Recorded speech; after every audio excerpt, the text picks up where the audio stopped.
Bismillahirrahmanirrahim. Assalamualaikum warahmatullahi wabarakatuh. Selamat pagi, salam sejahtera bagi kita semua. Perkenalkan, saya Dr. Ruqaiyah, SST MKes MKep, dosen tetap di Prodi D3 Kebidanan Institut Ilmu Kesehatan Pelamunia dengan nomor induk dosen khusus 8818/2016. Pangkat akademik saya lektor, dan selain sebagai dosen tetap, saya mendapat tugas tambahan sebagai rektor Institut Ilmu Kesehatan Pelamunia dengan latar pendidikan D3 Kebidanan, D4 Bidan Pendidik, S2 Kesehatan, lanjut S2 Kebidanan, dan pendidikan terakhir S3 Kedokteran di Universitas Hasanuddin Makassar. Pada kesempatan ini saya akan menjelaskan salah satu mata kuliah yang saya ampu, yaitu mata kuliah Kesehatan Perempuan dan Perencanaan Keluarga. Di mana mata kuliah ini diajarkan pada semester 4 dengan bobot SKS 4 SKS terdiri dari 2 SKS teori dan 2 SKS praktik. Adapun capaian pembelajaran dalam mata kuliah ini yaitu yang pertama, mengetahui konsep kesehatan reproduksi. Yang kedua, mengetahui bagaimana konsep gender dalam kesehatan reproduksi, serta masalah-masalah kesehatan reproduksi yang sering terjadi. Yang ketiga, mengetahui bagaimana rumor dan fakta yang terkait dengan kesehatan ibu dan anak. Yang keempat, melakukan teknik pelayanan alat kontrasepsi. Dan yang kelima, menunjukkan bagaimana evidence base dalam asuhan keluarga berencana. Deskripsi mata kuliah ini adalah mata kuliah utama program studi, di mana setelah mengikuti mata kuliah ini, mahasiswa diharapkan mampu melakukan pelayanan KB pada Pantum. Bahan kajian dalam mata kuliah ini adalah tentang konsep kesehatan reproduksi, konsep gender, masalah-masalah kesehatan reproduksi, teknik pelayanan kontrasepsi, serta evidence base dalam pelayanan KB. Pelaksanaan pembelajaran menggunakan metode kuliah, tutorial, praktikum laboratorium, dan penugasan mandiri. Penguasaan mahasiswa dievaluasi dengan penilaian formatif dan sumatif, serta nilai tugas. Mata kuliah yang saya berikan pada pertemuan kali ini adalah gangguan dan masalah dalam sistem reproduksi wanita, dengan subpokok bahasan antara lain gangguan menstruasi dan infertilitas. Saat ini, di kampus Institut Ilmu Kesehatan Pelamunia sudah bisa melaksanakan perkuliahan secara offline sehingga interaksi aktif bisa dilakukan secara langsung. Inovasi dalam pelaksanaan perkuliahan, saya menggunakan beberapa aplikasi tambahan dalam mendukung teknologi perkuliahan, yaitu melalui Quizzes dan Kahoot, dengan tujuan agar dapat tercipta lingkungan belajar yang tidak membosankan dan semakin meningkatkan hasil belajar mahasiswa yang berdampak pada lulusan yang memiliki kompetensi yang sesuai dengan yang kita harapkan. Untuk metode pembelajaran yang saya terapkan yaitu dengan metode delivery, interaction, dan assessment. Yang pertama, dilakukan penyampaian materi melalui PowerPoint, modul, dan bahan ajar, dengan harapan mahasiswa dapat memahami materi secara luas dan tepat. Sebelum memulai materi, biasanya saya akan mereview kembali materi pekan sebelumnya, dengan tujuan mahasiswa dapat menyinkronkan antara materi yang lalu dan sekarang. Yang kedua, metode diskusi kelompok berupa studi kasus, sehingga mahasiswa mampu memiliki pola pikir yang terarah, kritis, aktif, dan kreatif. Dalam mempresentasikan materinya, mahasiswa juga diajarkan untuk dapat tampil di depan umum, sehingga akan terbiasa berbicara di depan umum. Strategi program Birth Learning berupa pemberian studi kasus sangat bermanfaat bagi mahasiswa untuk melihat kasus-kasus yang berkaitan dengan kesehatan perempuan. Metode ketiga, memberikan latihan soal melalui aplikasi Quizzes atau Kahoot, yang hasilnya bisa langsung dilihat oleh mahasiswa, dengan tujuan latihan ini untuk mengukur tingkat pemahaman mahasiswa mengenai materi yang telah diajarkan. Untuk sistem penilaian pada mata kuliah ini adalah 20% dari total tugas, kuis, diskusi baik mandiri maupun kelompok. 10% dari total kehadiran, 30% hasil UTS, dan 40% hasil UAS.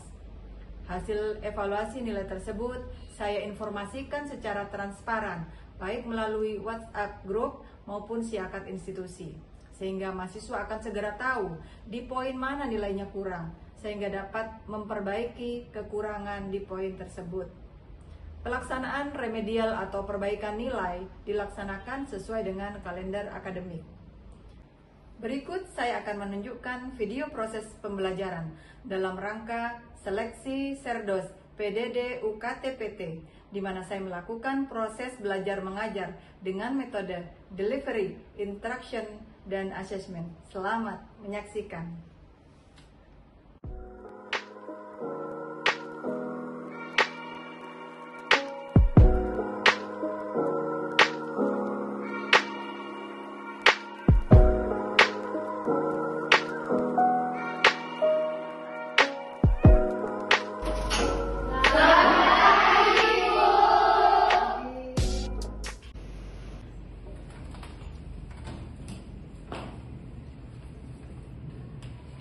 Seluruhnya saya ambil alih. Duduk siap, gerak.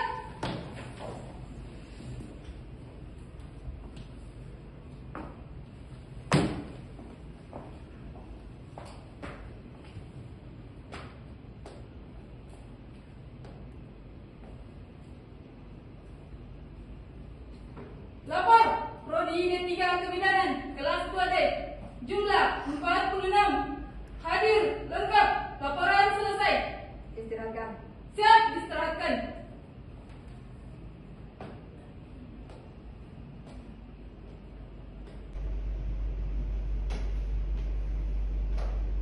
Baiklah seluruhnya, sebelum kita memulai mata pelajaran hari ini, marilah kita sama-sama berdoa sesuai dengan keyakinan masing-masing. Doa dimulai.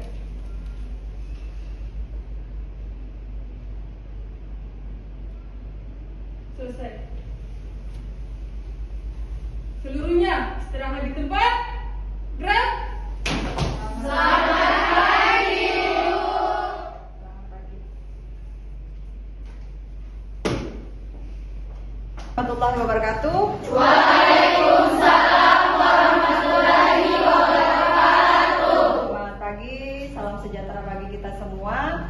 Alhamdulillah kita bertemu lagi dalam materi Kesehatan Perempuan dan Perencanaan Keluarga. Kita sudah pertemuan di mana pada saat itu kita membahas tentang kelainan-kelainan atau penyakit ginekologi pada perempuan.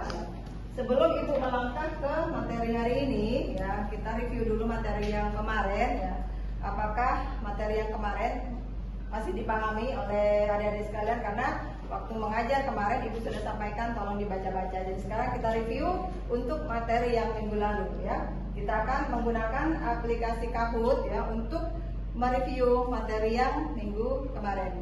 Ya, silakan semuanya HP-nya di-on-kan.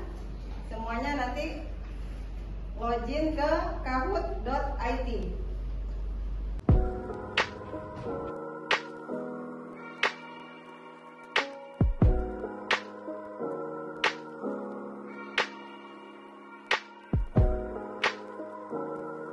Ya, yang menjawab siapa lagi ya?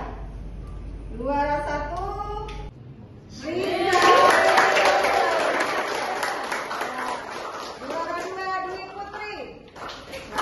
203 Melisa Fitri. Terima kasih. Ya baik, tadi kita sudah mereview materi yang minggu lalu ya. Sekarang kita masuk materi berikutnya ya. Untuk pembahasan pagi hari ini adalah gangguan menstruasi dan infertilitas. Ya.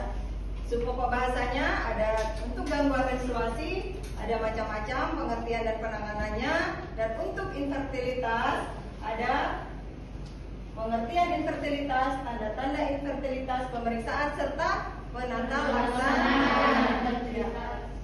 Untuk deskripsi singkat mata kuliah ini membahas tentang teori gangguan menstruasi dan infertilitas yang meliputi macam-macam gangguan menstruasi, pengertian penyebab dan penanganannya, serta infertilitas yang meliputi pengertian, tanda-tandanya, dan penanganannya. Dan untuk tujuan mata kuliah, diharapkan setelah mengikuti mata kuliah ini, mahasiswa diharapkan mampu menjelaskan tentang pengertian gangguan menstruasi dan infertilitas serta cara pencegahannya dan penanganannya. Baik, untuk materi pertama adalah gangguan menstruasi. Haid atau menstruasi merupakan pelepasan lapisan dalam uterus atau endometrium yang disertai perdarahan, terjadi berulang setiap bulan secara periodik kecuali pada saat hamil atau menopause. Kita ketahui bahwa uterus terdiri dari 3 lapisan. Apa saja lapisannya? Endometrium. Ada 3 lapisan ya. Anggaplah ini uterus. Lapisan terdalamnya namanya endometrium. Dan ini terdiri dari kelenjar, epitel, dan banyak pembuluh darah di sini. Dan ini yang sangat penting dalam peran fungsi fisiologis menstruasi. Lapisan kedua adalah myometrium. Myometrium isinya adalah sekumpulan otot halus yang berfungsi sebagai kontraksi, dan dia berkontraksi. Jadi yang berkontraksi saat hamil itu adalah ototnya, yaitu myometrium. Yang lapisan paling luar namanya perimetrium. Perimetrium ini terdiri dari kelenjar serosa di sini. Jadi uterus terdiri dari 3 lapisan. Lapisan terdalam adalah endometrium, yang tengah myometrium, dan yang paling pinggir adalah perimetrium. Dalam satu siklus normalnya 21 hari, setiap 21 hari haid atau 35 hari. Itu adalah rentang normal siklus menstruasi. Jadi 21 hari dan sampai dengan 35 hari dianggap normal istilahnya ya. Jadi kalau ibu-ibu atau wanita klien kita haidnya rentang waktu antara haid saat ini dan haid berikutnya 21 sampai 35 hari dianggap normal. Itu siklusnya. Ada lagi lamanya. Artinya kalau lamanya dari mulai hari pertama haid sampai berhentinya haid, normalnya adalah 2 sampai 8 hari. Jadi kalau misalnya ada ibu-ibu haidnya kok saya cuma 3 hari, normal ya, karena sesuai teori normalnya adalah 2 sampai 8 hari ya. Banyaknya ya. Ini banyaknya tadi kan siklusnya, lamanya. Sekarang banyaknya darah yang keluar. Banyaknya darah yang keluar sesuai teori adalah 20 mili sampai dengan 60 mili ya. 20 mili sampai dengan 60 mili itu adalah normal. Jadi menstruasi ada siklus. Siklusnya itu adalah 21 sampai 35 hari, lamanya 2 sampai 8 hari, dan keluarnya darah banyaknya 20 mili sampai dengan 60 mili. Ya, sekarang macam-macam gangguan menstruasi ya. Tadi Ibu jelaskan bahwa yang normal itu ada siklus, ada banyaknya darah yang keluar, ada lamanya haid ya. Gangguannya juga seperti itu ya. Ada gangguan siklusnya, ada gangguan banyaknya haid yang keluar, ada gangguan lamanya menstruasi. Nah, jadi kita lihat lagi biar mahasiswa lebih paham. Jadi jangan dihafal ya, tapi dipahami. Oh, kalau kelainan dalam banyaknya darah dan lamanya perdarahan itu ada 2. Ada hiperminore dan ada hipominore.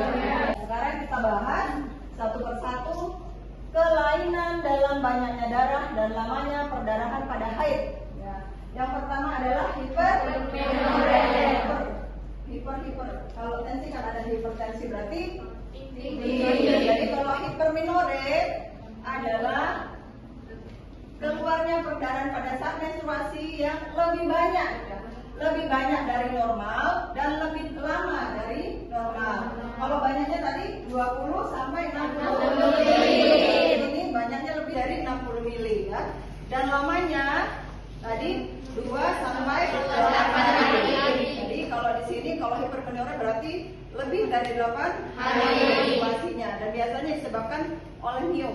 Mio mungkin karena adanya perluasan endometrium ya, sehingga terjadi perdarahan yang lebih banyak dari normal dan gangguan pelepasan endometrium pada saat menstruasi. Untuk terapinya atau penanganannya disesuaikan dengan penyebarannya. Selanjutnya hipominore, jadi keluarnya darah menstruasi yang kurang dari normal ya, artinya darahnya sedikit yang keluar dan pendek, jadi waktunya kurang dari 2 hari, misalnya hanya 2 hari atau hanya 1 hari dan hanya berupa spotting atau bercak darah. Penyebabnya kelainan pada uterus, misalnya pasca myomektome atau gangguan endokrin. Gangguan endokrin itu adalah gangguan hormon ya, terkait di sini biasanya hormon yang terkait dengan menstruasi adalah FSH, hormon LH yang tidak seimbang sehingga terjadi gangguan menstruasi ya. Next, gangguan berikutnya terkait dengan kelainan siklus haid. Ada poliminore, ada poliminore, ada amenore.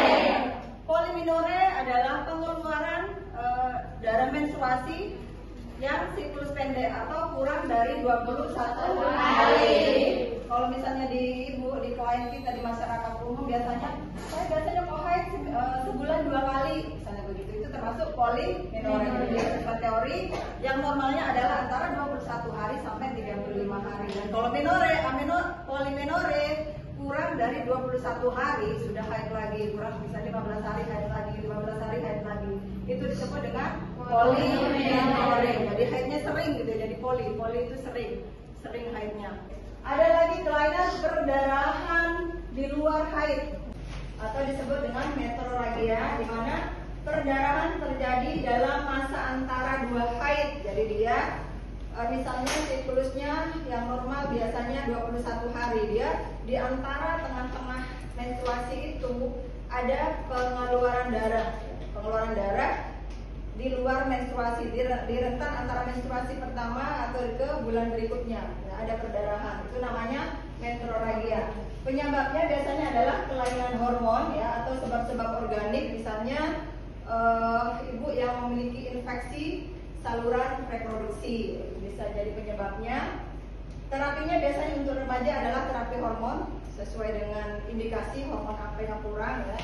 Terus untuk wanita menikah diperiksa, dikuret, diambil, terus di PA apa penyebabnya. Dan ini bukan kompetensi bidan untuk melaksanakan hal tersebut ya, tapi bidan harus tahu ya. Gangguan lain yang ada hubungannya dengan haid, ada premenstrual tension, itu artinya keluhan-keluhan yang dialami oleh perempuan sebelum memasuki masa menstruasi. Biasanya 1 minggu menjelang haid, ya biasanya kan uring-uringan, ya biasanya katanya apa namanya bawaan mau haid, kalau mau hamil berarti bawaan hamil ya, uring-uringan, gampang emosi, gampang tersinggung ya. Itu adalah premenstrual tension. Dan ada lagi mastodynia. Mastodynia itu nyeri payudara. Biasanya kan sebelum haid ya, mungkin yang di depan saya ini sudah masuk masa reproduksi. Biasanya kalau menjelang haid nyeri daerah payudara ya. Dan selanjutnya adalah Mittelschmerz atau nyeri saat pertengahan siklus. Itu biasanya pertengahan siklus di masa subur ya. Di masa perempuan fase subur. Fase subur itu berapa? Fase subur biasanya hari ke berapa? 14. Ya, hari ke-14 ya. Jadi kalau untuk mengetahui masa subur kita harus tahu dulu haid normal kita. Ya, haid normal kita berapa hari? Biasanya 28 hari, 28 hari, 28 hari, 28 hari, 3 bulan berturut-turut 28 hari. Maka bisa kita tentukan masa subur kita di hari ke-14. Hari ke-14. 3 hari sebelum dan 3 hari sesudah hari ke-14 itulah masa subur ya. Makanya kalau untuk pasutri yang akan program untuk hamil ya, untuk program untuk hamil, disitulah fase melaksanakan hubungan suami istri yang kemungkinan dapat terjadi kehamilan. Oke, kita lanjut ya ke materi sub pokok yang kedua adalah infertilitas. Apa itu infertilitas? Infertilitas merupakan kegagalan dari pasangan suami istri untuk mengalami kehamilan setelah melakukan hubungan seksual tanpa kontrasepsi selama 1 tahun. Kata kuncinya, dia sudah pasutri atau sudah berkeluarga, pasangan suami istri ya. Melakukan hubungan seksual dengan normal 2 kali dalam seminggu, itu namanya ya. Kalau pasangan suami istri berhubungan seksual 2 kali dalam 1 minggu tanpa menggunakan alat kontrasepsi apapun ya. Namun setelah jangka waktu 1 tahun belum juga hamil, itu disebut dengan infertilitas. Ya, infertilitas ada 2 ya. Ada primer, sekunder. Apa itu primer? Apa itu sekunder? Infertilitas primer adalah sama tadi, pasangan suami istri yang melakukan hubungan suami istri dengan normal, misalnya 2 kali dalam seminggu tanpa menggunakan alat kontrasepsi apapun, namun tidak hamil setelah jangka waktu 1 tahun. Kalau infertilitas sekunder, sebelumnya sudah punya anak, namun untuk program berikutnya sudah melakukan upaya, sudah berhubungan suami istri dengan normal ya, sudah tidak menggunakan alat kontrasepsi apapun, namun belum juga hamil setelah 1 tahun. Itu namanya infertilitas sekunder. Faktor yang menyebabkan infertilitasnya, yang pertama adalah gangguan organ reproduksi yang diakibatkan oleh infeksi pada vagina. Infeksi pada vagina yang biasanya menyebabkan gangguan keasaman vagina. Kita ketahui bahwa pH vagina yang normal adalah 3,5 sampai dengan 4 pH vagina yang normal ya. Namun karena adanya infeksi, biasanya keasamannya itu menjadi terganggu sehingga sperma yang masuk akan mati sebelum bertemu dengan sel telur. Ya, demikianlah materi pada pagi hari ini. Kita sudah mempelajari 2 subbab pembahasan. Yang pertama gangguan menstruasi, yang kedua adalah infertilitas. Dari yang Ibu jelaskan ya, dari awal, dari gangguan menstruasi, dari mulai macam-macamnya ya, pengertiannya, penanganannya, dan infertilitas. Begitupun untuk infertilitas, pengertian, macam-macamnya, dan penanganannya. Ada yang mau ditanyakan? Ini pertanyaan tadi Bang Ibu. Ya, silakan sebutkan namanya. Baik, terima kasih kepada Ibu dosen. Perkenalkan, saya Nana Rahmianti, ingin bertanya tentang infertilitas. Untuk kasus infertil, manakah yang didahulukan saat pemeriksaan, pihak laki-laki atau perempuan? Ya. Terima kasih. Dari siswa Ramianti bertanya, pada saat kejadian infertilitas, ya, Pak Sutri, manakah yang perlu didahulukan pada saat pemeriksaan? Bapaknya kah atau ibunya kah? Ada yang bisa bantu menjawab? Jawab aja. Ya. Ya, silakan sebutkan nama. Berdiri. Baik, terima kasih atas kesempatan yang telah diberikan. Perkenalkan, nama saya Atin Ahmad. Langsung saja Bu. Ya. Jadi yang didahulukan itu pihak laki-laki Ya. karena yang diperiksa sperma, terus kalau yang perempuan Bu, baru perempuan karena perempuan banyak pemeriksaannya mulai dari hormon, pemeriksaan vagina dan lain-lain. Terima kasih. Ya, bagus. Artinya Ahmad ada lagi. Ada yang punya pendapat lain yang beda? Ya, bagus jawabannya ya. Jadi pemeriksaannya bersamaan dengan bapak dulu, bapak ibu dulu. Jadi pada saat berperiksa ke dokter objek tentunya dua-duanya harus dihadirkan, ya. Dihadirkan dua-duanya harus diperiksa, jangan nanti saling menyalahkan, bapaknya dulu, ibunya dulu. Jadi dua-duanya yang mana ya ada kelainan, maka terapinya disesuaikan dengan penyebabnya. Ada lagi yang bertanya? Ya, silakan. Baik, terima kasih atas waktunya. Perkenalkan, nama saya Yasmiati. Pertanyaan saya, pada kasus hipermenore, jika diukur dengan pemakaian pembalut, berapa pembalut penuh bisa dianggap sebagai super minore?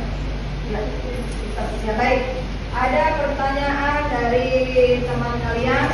Pada kasus hiperminore biasanya pasien di luar ya kan tidak tahu yang dibilang hiperminore itu seperti apa. Tidak mungkin dari masyarakat awam bilang darah saya keluar 30 mili bu, tidak mungkin kan. Jadi ada kita konversi ya bahwa satu pembalut penuh itu adalah 20 mili. Satu pembalut penuh itu adalah 20 mili. Kalau tadi sesuai teori yang keluar darah normal itu adalah 20 sampai dengan 60, berarti kan 3 kali penuh kalau softtek ya. Jadi kalau misalnya bisa hiperminore berarti dia sampai 4 pembalut penuh, 4 ke atas. Berarti kalau 4 itu 80 mili ya. Kalau kita konversi kepada mili, 4 pembalut penuh itu adalah 80 mili. Itu dianggap sebagai hiperminore. Jadi konversinya seperti itu. 2 mili diakumulasikan atau dikonversi ke pembalut adalah 1 pembalut penuh itu adalah 20 mili. Jadi kalau tadi yang 20 sampai 60 berarti 4 lebih dari 4 pembalut penuh baru dianggap hiperminore. Bisa terjawab? Ya baik, saya rasa pertemuan pagi ini selesai. Sebelum Ibu menutup perkuliahan pada pagi hari ini, Ibu ingin mengecek sejauh mana pemahaman adik-adik mahasiswa terhadap materi yang telah Ibu berikan. Jadi sekarang kita kembali ke laptop, kembali ke HP-nya masing-masing. Silahkan nanti join melewati kuisis. Kuisis silahkan.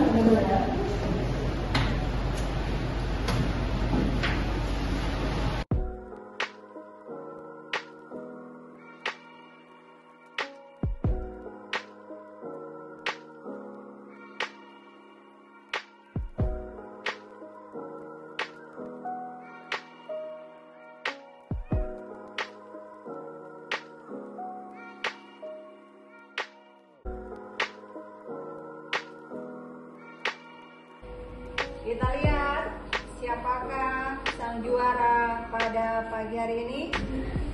Juara 1 Kemuning Maharani.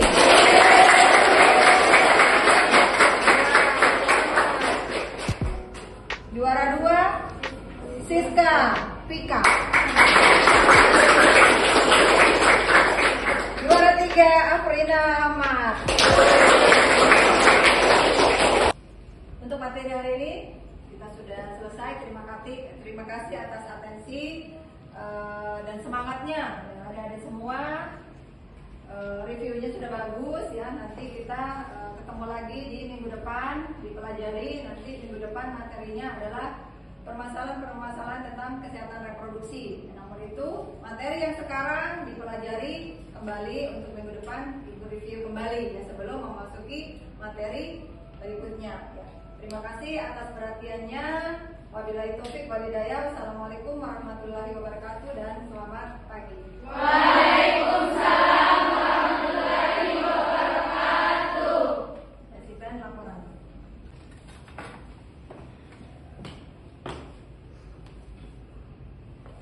Seluruhnya saya ambil alih. Duduk siap. Gerak.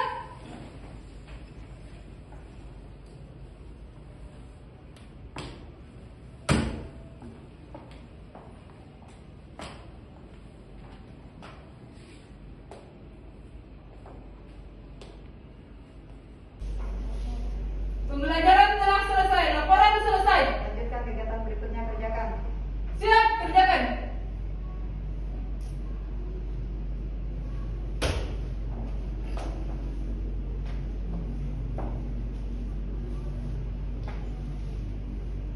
Baik, seluruhnya istirahat cepat. Gerak. Selamat siang.